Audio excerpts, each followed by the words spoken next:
Video में हम देखेंगे जयशंकर प्रसाद के द्वारा लहर कविता संग्रह में जो बीती विभावरी जागरी वे कुछ दिन कितने सुंदर थे जग की सजल कालीमा रजनी भावरी जागरी बीती विभावरी जागरी अंबर पनघट में डुबो रही तारा घट उषा नागरी।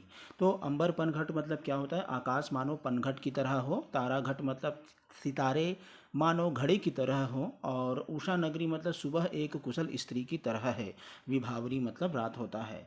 तो यहाँ पर जो छायावादी कवि जयशंकर प्रसाद के द्वारा लिखा गया है, जिसके शीर्षक है बीती विभावरी जागरी, और यह लहर कविता काव्य संकलन में लहर काव्य संग्रह है जो जयशंकर प्रसाद के द्वारा लिखा गया है, जो कि 1935 में लिखा गया था। जो लहर काव्य संग्रह 1935 में लिखा गया था, इस लहर में 1930 से लेकर के 1935 ईस्वी तक जयशंकर प्रसाद की प्रसिद्ध कविताएं संकलित हैं।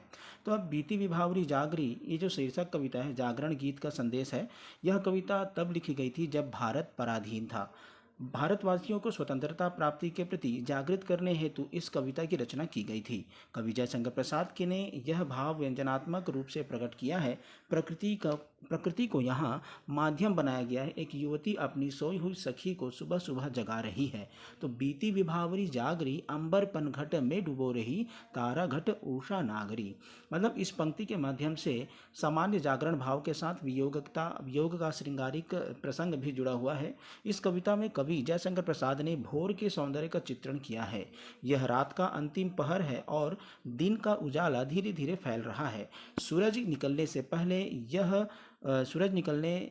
से पहले का यह काल उषा कहलाता है। कवि ने प्रकारांतर से देश की सोई जनता को स्वतंत्रता संग्राम रूपी जागरण के लिए प्रेरित करने का प्रयास किया है। यहाँ एक सखी अपनी दूसरी सखी को संबोधित करते हुए कहती है, हे सखी रात बीत चुकी है, अब और तुम जाग जाओ। बीती विभावरी जागरी, बीती विभावरी मतलब जो रात है वो क्या हो गया है? बीत चुका है, अब तू जाग जा।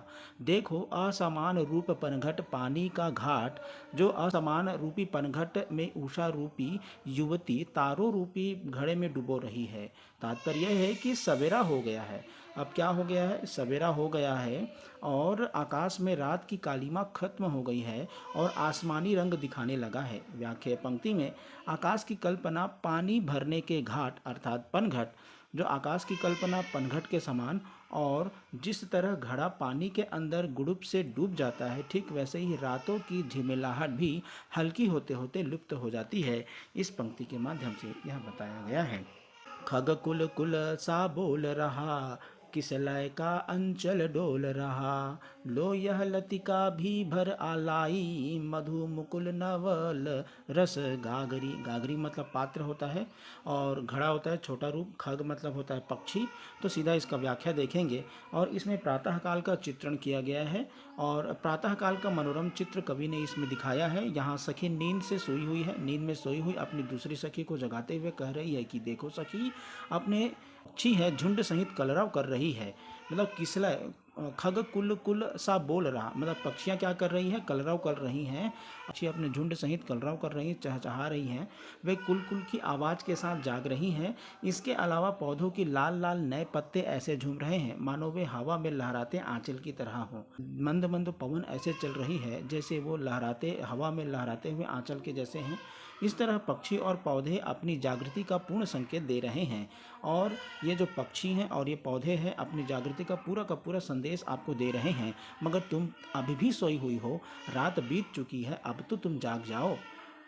कल जिस कोमल लता को तुमने देखा था वह आज फली से सजी हुई दिखाई पड़ रही है। जो कल तुमने कोमल लता को देखा था वो फल बन चुका है। इस लतिका में लगी हुई मधुर मोहक फली ऐसी मालूम पड़ रही है मानो रस से भरी हुई प्यारी सी गगरी हो, मगर रस से भरी हुई गगरी या छोटा घड़ा हो। देखो सखी, प्रकृति ने कितना नया रूप धारण कर लिया है और तुम अब भी क्या हुई हो? सोई हुई हो। मतलब होठ होता है, अधरों में राग अमंदल पिए, अलकों में मलयज बंद किए, तू अब तक सोई है आली, आँखों में भरे विहागरी। मतलब राग मतलब रंग होता है, अमंद मतलब जिसकी चमक बनी हुई हो, अलको मतलब स्त्री के लंबे बाल को अलको कहा जाता है, मलयज मतलब सुगंधी, आली मतलब सखी होता है, विहाग मतलब रात्रि का तीसरा प्रहर, 12 से 3 बजे का जो समय है उसको तीसरा प्रहर कहा जाता है रात का, और जहाँ पर वियोग का राग अधिक होता है। इस पंक्ति में युवती की अपनी सोई हुई निजी प्रसंग का सांकेतिक उल्लेख है। इससे उसे उजागर वियोग जनित दुख को दूर कर प्रकृति के उल्लास को जोड़ने का प्रयास किया जा रहा है। मतलब इसमें युवती अपनी सखी से कह रही है कि हे सखी, रात में तुम्हारे होठों पर जो लाली लगी थी वह अभी तक जस की तस है। रात में तुमने अपने लंबे बालों में जो सुगंध लगाई थी, बालों को जो सजाया था, वह अभी तक वैसे ही है जबकि पूरी रात बीत चुकी है। सखी, तुम्हारी आंखों में विहाग का राग भरा हुआ दिखाई पड़ रहा है। मतलब तुम्हारे अंदर विहाग का राग भरा हुआ है। यह राग बता रहा है कि तुम अपने प्रिय की प्रतीक्षा में रात के तीसरे प्रहर तक जगती रही हो। तुम रात के तीसरे प्रहर तक जगती रही हो। मैं जान गई कि प्रतीक्षा में व्याकुल होकर तुमने रात के तीसरे प्रहर में गाया जाने वाला विहाग का राग गाया होगा। विहाग का राग तुमने तीसरे प्रहर में गाया होगा, क्योंकि तुम उस समय क्या थी, व्याकुल थी, और उसी राग का भाव अपनी आंखों में बसाए हुए निराश होकर तुम फिर सो गई होगी। सखी, अब जाग जाओ, रात बीत चुकी है। देखो, पूरी प्रकृति जग चुकी है।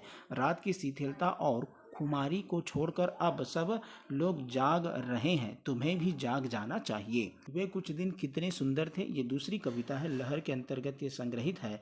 वे कुछ दिन कितने सुंदर थे, जब सावन घन सघन बरसते, इन आँखों की छाया भरे थे। मतलब इसमें सावन मतलब श्रावण का महीना, घन मतलब मेघ होता है, सघन मतलब घने, सघन मतलब घने। तो ये जो पंक्तियां हैं, वे कुछ दिन कितने सुंदर थे, कविता शीर्षक कविता से उद्धृत है। यह लहर में काव्य संग्रह में संग्रहित है, जो कि 1933 का, लहर का प्रकाशन 1933 में हुआ है, तो उसी में था ये। यह लहर काव्य संग्रह की कविताएं प्रसाद जी की मन को कोमल भावनाओं को प्रकट करती है। कवि की स्वपीड़ा, हृदय की व्यथा विश्व करुणा का रूप धारण कर लेती है। कवि जयशंकर प्रसाद की दृष्टि आत्म केंद्रित की जगह विश्व केंद्रित होती चली जाती है। व्यथा और विश्व व्यथा में परिवर्तन लहर काव्य संग्रह की कविताओं में प्रकट हुआ है। वे कुछ दिन कितने सुंदर थे, यह कविता रूमानी भावों का प्रतिबोध है, और इसमें कवि अपने बीते दिनों को क्या कर रहा है, याद कर रहा है। इसके बाद इसमें कवि कह रहा है कि बीते हुए कितने बड़े सुंदर थे, जो वक्त गुजर गया उसकी जुड़ी यादें तन मन को प्रसन्न कर देती है। ये वो दिन थे जब सावन में बादल भरपूर बरस रहे थे। तात्पर्य यह है कि वे दिन मेरी आंखों में अभी भी समाये हुए हैं। वे दिन अभी भी मैं भूली नहीं हूँ, समाई हुई है वो यादें। पुराने सुंदर दिनों की खूबसूरती, सावन में सघन बादलों की बरसात की खुशहाली के दिन अभी भी मेरी आंखों में जिंदा है। मतलब सूर्यधनुरंजित नव जलधर से भरे क्षितिज व्यापी अंबर से, घूमते जब सरिता के हरित कूक युग मधुर अधर थे। मतलब सूर्यधनु मतलब इंद्रधनुष, रंजित मतलब सजा हुआ, जलधर मतलब बादल, क्षितिज मतलब जहाँ आसमान और पृथ्वी मिलन का प्रतीक दिखाई देता है। क्षितिज मतलब जहाँ आसमान और पृथ्वी मिलते हुए दिखाई देता है। सरिता मतलब नदी, हरित मतलब हरा, मधुर मतलब मीठा, अधर मतलब होठ। तो इस पंक्ति के माध्यम से इंद्रधनुष को सतरंगी आभा से भरे पूरे बादल व आकाश का चित्रण किया गया है। वे बादलों से घिरे हुए आकाश की खूबसूरती का चित्रण करते हुए कहता है कि काले काले बादल इंद्रधनुष से युक्त हैं। ये बादल पूरे आसमान में क्षितिज तक छाए रहते हैं। ये बादल धरती पर आकर नदियों के हरियाली रूपी दोनों किनारे नदी के अधर हैं। होठ है, अधर है। मतलब ये बादल धरती पर आकर नदियों के हरियाली रूपी दोनों किनारे, जो क्या है, नदी के होठ है, दोनों किनारों के बीच में बादलों को जो प्रतिबिंब उभरता है, तब उसे देखकर ऐसा लगता है कि जैसे बादल नदियों को चूम रहा है। तो मतलब इसमें मानवीकरण अलंकार इसमें दिखाई देता है, अनुप्रास अलंकार दिखेगा, और प्रतीकात्मकता है। प्रतीक के पपीहा, प्राण पपीहा के स्वर वाली, बरस रही थी जब हरियाली, रस जल कन मालती मुकुल से, जो मदमाते गंध विधुर थे। इसमें जो है प्राकृतिक छटा को दिखाया गया है। जब बादल नव जल को लेकर वर्षा करने लगते हैं, तब चारों ओर हरियाली बरसने लगती है। प्राणों में स्वर भर देने वाली हरियाली चारों ओर बरसती रहती है। यह हरियाली भी प्राण प्रिय पपीहे के स्वर को और भी मिठास कर देती है। अर्थात पपीहा जब चारों ओर बरसती हरियाली को देखकर मीठी मीठी आवाज़ों में अपनी गान करने लगता है, तब उसका राग और भी मीठा हो जाता है। मालती के फूलों में अमृत के समान जल के कण जब सुगंध प्रकट करते हैं, तब वह व्याकुल लोगों को मदमस्त कर देती है, अर्थात प्रियतमा के व्यक्तित्व को और मुखरित कर देती है। यहाँ पपीहा प्रेम का प्रतीक है, जबकि वह स्वर निकालता है तब अपनी प्रेयसी को याद करता है। मालती की लता और उसकी कलियों से निकलने वाली गंध प्रेमियों को आकर्षक करती है। दोनों ही चीज़ें बारिश के साथ जुड़ी हुई है। जहाँ एक ओर हरियाली देखकर पपीहा अपने स्वर में गाने लगता है, वहीं दूसरी ओर मालती की कलियों से रस टपक रहा है। यह रस बारिश की बूंदें हैं। यह रस जब नीचे टपकता है, गिरता है, तब ऐसे लगता है, ऐसे समय को याद करता है कि कवि कहता है कि वे दिन कितने सुंदर थे।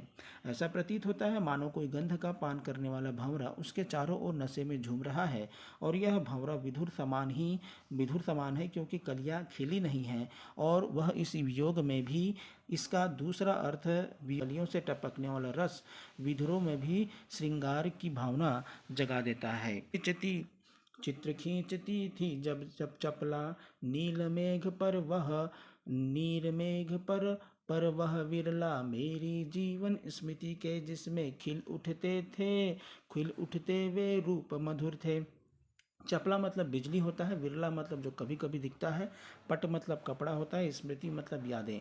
तो इसमें प्राकृतिक सौंदर्य दिखाया गया है। बरसते सावन के बरसते मेघ और बिजली चमकती हुई बिजली के यमनाम विराम दृश्य को यहाँ पर खींचा गया है। इस पंक्ति के माध्यम से कवि अपने पुराने दिनों को याद करता हुआ कहता है कि वे दिन बड़े सचमुच सुंदर थे, प्रसन्न करने वाले थे। मेघों से भरे नीले आसमान के अचानक बिजली चमक उठती थी। इस बिजली का चमकना कभी कभी होता था, लेकिन यह बिजली चमकती थी तो मेरे मन में अपने जीवन की स्मृति से जुड़ी कई खूबसूरत मीठी यादें आ जाती थी। मतलब जब बिजली चमकती थी तो भिन्न भिन्न प्रकार की यादें, जो पहले बीता हुआ था वो यादें याद आ जाती थी। इस पद्यांश का दूसरा अर्थ यह भी लगाया जा सकता है कि काले काले बादल रूपी वस्त्र पर जो बिजलियां विचित्र चित्र खींचती हुई सी प्रतीत होती थी, लेकिन वह ऐसा होता था तब वह चमत्कृत होने वाला होता था। कवि अपने जीवन की यादों में उस हरियाली, उस सावन के चित्र को आज भी खिल उठते हैं। वे चित्र आज भी उनके हृदय को आनंदित करते हैं, मतलब पुरानी यादों को क्या करते हैं, याद करते हैं।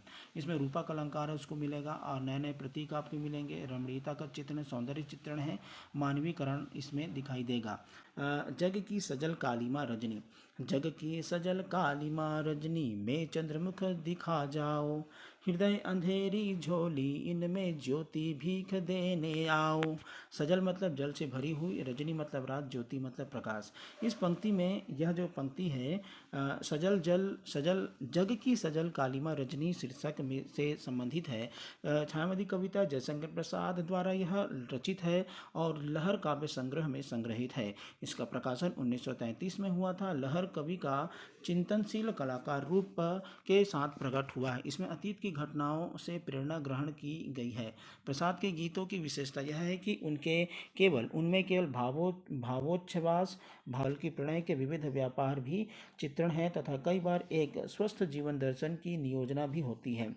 संदर्भित कविता जग की सजल कालीमा रजनी प्रणय बोध की कविता है, जिसमें कवि अपनी प्रेयसी को याद कर रहा है। अपनी प्रेयसी को क्या करता है, याद कर रहा है।